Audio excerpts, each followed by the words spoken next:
اس عادت سے کس طرح بچا جا سکتا ہے، اس کے لیے اب آپ خود سوچ لیں کہ ذہن میں جب ایسا کوئی نیگیٹو آئیڈیا آ جائے ذہن میں، یہ تو آئے گا، اس کو تو ہم روک نہیں سکتے، یہ تو شیطان آئیڈیا دیتا ہے نا، تو اسے ہم روکیں کیسے؟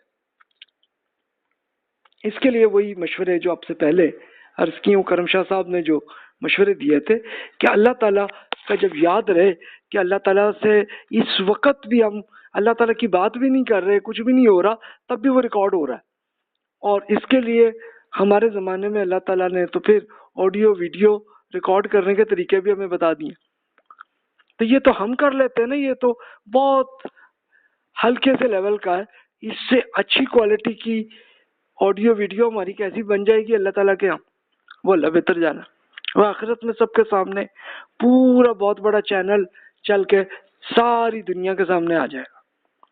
اب خود سوچ لیں۔ اب کیس اسٹڈی میں ایک مثال کے طور پر ایک عرض کرتے ہیں کہ شوہر کو فیس بک میں بتا دیا کسی نے کہ بھی اس کی بیگم کا تعلق برے لوگوں سے ہے۔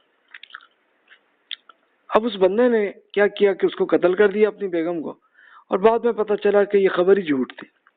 تو بھی جھوٹ خبریں، یعنی خبر جو بھی آئے اس کو فوراً ایکسیپٹ نہ کر لیا کریں، بلکہ پہلے انویسٹیگیٹ کیا کریں، تبھی جا کے فائدہ ہوگا، ورنہ تو نقصان ہوگا نا۔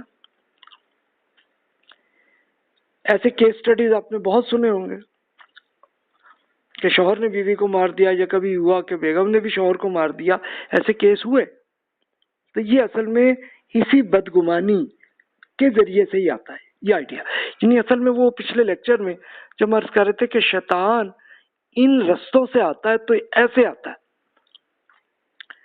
ایک اور ایگزامپل دیکھ لیں، اس کیس میں وہ کسی خبر یا معلومات تھیں، اس کی ریسرچ کی ضرورت تھی، خبر کی تحقیق کی ذمہ داری کس کی تھی؟ یہ ذرا سوچیں، کیا وہ جو شوہر تک فیس بک میں آگے انفارمیشن اور بیگم کو قتل کر لیا، تو اب بتائیے اس کو کوئی انویسٹیگیشن کرنی چاہیے تھی پہلے کہ نہیں؟ یہ آپ خود فیصلہ کریں۔ اور پھر اس کا رسپانسیبل کون تھا، وہ بھی چیک کرتے کہ وہ بندہ ریلائبل ہے کہ نہیں جس نے یہ خبر پہنچا دی ہے۔ تو اس قسم کی خبریں بہت آپ کو اپنے کولیگ بھی آپ کو بتا دیں گے، کوئی آپ کے دوست بھی بتا دیتے ہیں، کوئی رشتہ دار بھی بتاتے ہیں، تو اس کو فوراً ایکسیپٹ نہ کریں۔ اگر اول تو امپورٹنٹ ہی نہیں ہے، اگنور کر دیں، بھول جائیں، کچھ نہیں، ڈیلیٹ کر دیں، اور جو کام کی ہے واقعی امپورٹنٹ ہے تو پھر ریسرچ کر لیں۔ اب جعلی خبروں کا پھر رزلٹ کیا ہوتا ہے کہ یہ اس وقت آپ کو نظر آئے گا فلاں نے کرپشن کی ہے، فلاں کا، تو یہ پھر پروپیگنڈا اس طرح کے ہوتے ہیں۔ میں نے یہ بھی دیکھا کہ بہت سارے اپنے کچھ نہ کچھ اس طرح سے آرٹیکل میں بھی آ رہی ہوتی ہے،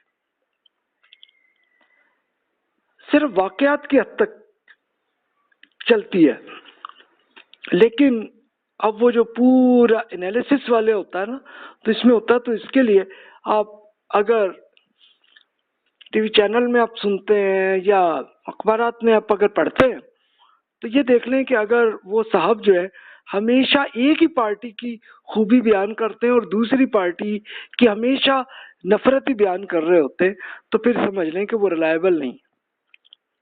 یہ طریقہ ہے، اس طرح بچ سکتے ہیں، پھر ان کا نہ پڑھیں یا ان کا چینل اپنا سنیں، یہی مشورہ ہے۔ ٹی وی، اخبارات، فیس بک، ٹک ٹاک میں، اس میں تو بہت کچھ جھوٹ خبریں اب تک پہنچتی ہیں،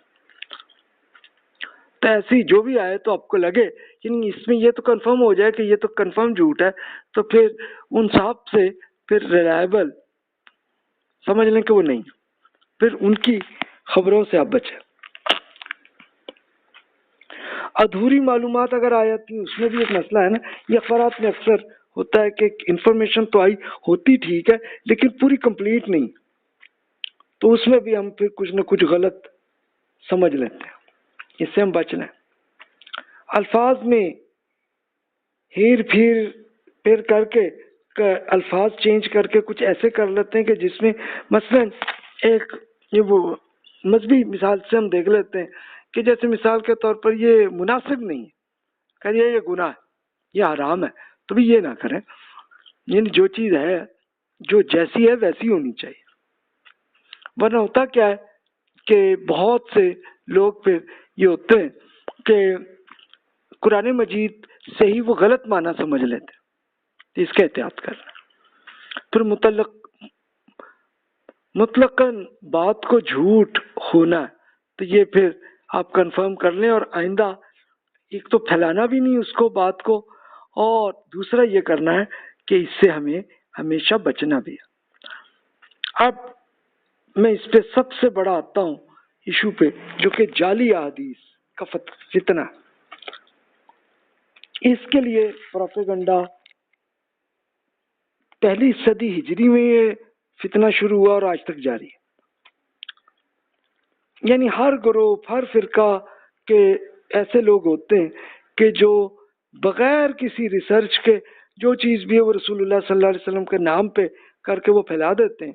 خود رسول اللہ صلی اللہ علیہ وسلم نے یہ فرما دیا تھا کہ بھی اگر جھوٹی بات اگر میرے نام سے کسی نے بیان کی تو پھر سمجھ لیں کہ ان کا جہنم میں ان کا ٹھکانہ ہے.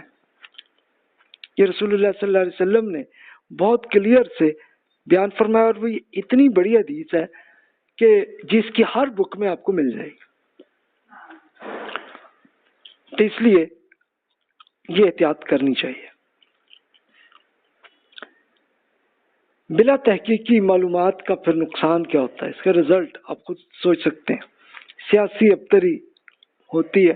یہ سیاسی جتنی بھی غلط انفارمیشن آتی تو پھر یہ ہوتا ہے، بد اعتمادی کی فضا بنتی ہے، گروہ بندی ہوتی ہے، پارٹیوں میں الگ الگ گروپ بنتے ہیں، آپس میں لڑتے ہیں، اور ایسے مذہبی پارٹیوں کے اندر بھی یہ ہوتا ہے. مسلکی اختلافات پیدا ہوتے ہیں، آپس میں پھر ایک دوسرے سے لڑائی جھگڑے شروع ہوتے ہیں. بدگمانی کا سلسلہ یہ ہوتا ہے کہ جہاں سے یہ سلسلہ چلتا چلا آتا ہے، جنگ و جدل کی حد تک آ جاتا ہے سلسلہ. اور پھر بلا تحقیق بات پھیلانے کی عادت کی پھر کا علاج، یہ اب آپ کے لیے کچھ مشورہ عرض کر دیتا ہوں. ایک تو یہ کہ خبر کی نوعیت کو دیکھیں تو وہ دیکھ لیں اہم ہے کہ نہیں ہے، اور اگر یہ خبر کی اشاعت سے کوئی فساد پھیلنے کا اندیشہ ہے تو پھر اس کو اگنور کر دیں، اس کو نہ پھیلائیں. دوسرا یہ کریں کہ خبر کا حوالہ معلوم کیا جائے، یہ دیکھا جائے کہاں سے بات آئی ہے، یہ حدیث، یہ بات کہاں سے آئی ہے، اور مکمل حوالہ لے کے ریسرچ کر کے دیکھیں تو پھر پتہ چل جائے گا یہ ریلائبل ہے کہ نہیں. خبر پہنچانے والے پر نظر کریں کہ وہ بندہ ریلائبل ہے کہ نہیں. اگر اس پہ پہلے ہی آپ کو اعتماد نہیں ہے تو پھر اس کی بات کو اگنور کر دیں. اگر خبر کو آگے بڑھائیں تو اس کو منوعاً بیان کریں، اور اس کا حوالہ ضرور بیان کر دیں کہ یار یہ بات ایسی میں نے پڑھی ہے، سنی ہے، اور اس کا ایویڈنس دے لیں. اب اس کے لیے میں نے ہسٹری کی جو بک لکھی ہے اس کے لیکچرز ہیں، تو اب یہ دیکھ لیں گے. پلیز اگر مجھ سے غلطی ہے تو مجھے بتا دیں کہ میں نے یہ کیا ہے کہ جتنی جو انفارمیشن بھی مل سکی ہسٹری میں تو اس سب کے پورے حوالے دیے کہ یہ فلاں بک میں فلاں ریفرنس سے یہ ایسے آئی. آپ خود دیکھ لیں، چیک کر لیں. اگر میں نے نہیں کیا تو مجھے بتا دیں، میں ٹھیک کر لوں.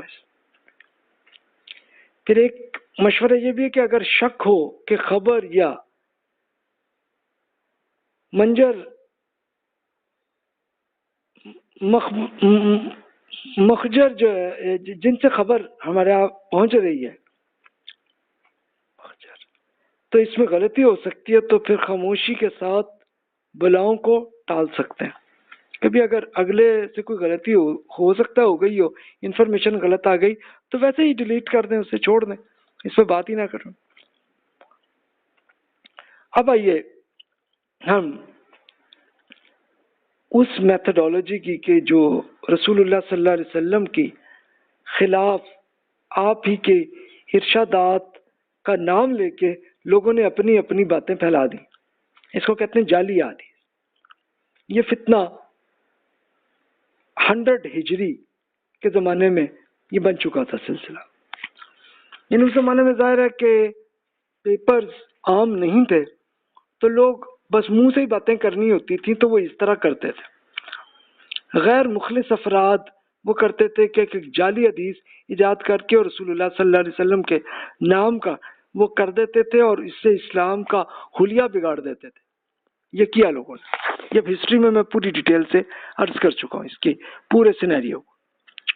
سیاسی پروپیگنڈا کے طور پہ بڑی بڑی حدیثیں ایجاد ہوئیں.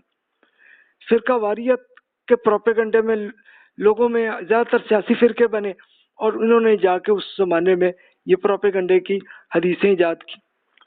دنیا پرستی کے لیے بھی کچھ لوگوں نے کیا. حکومت میں اپنی پروموشن کے لیے حدیثیں ایجاد کی لوگوں نے. اپنے مریدوں کی تعداد کا اضافہ کرنے کے لیے کیا. اور یہاں تک کہ مارکیٹنگ کی.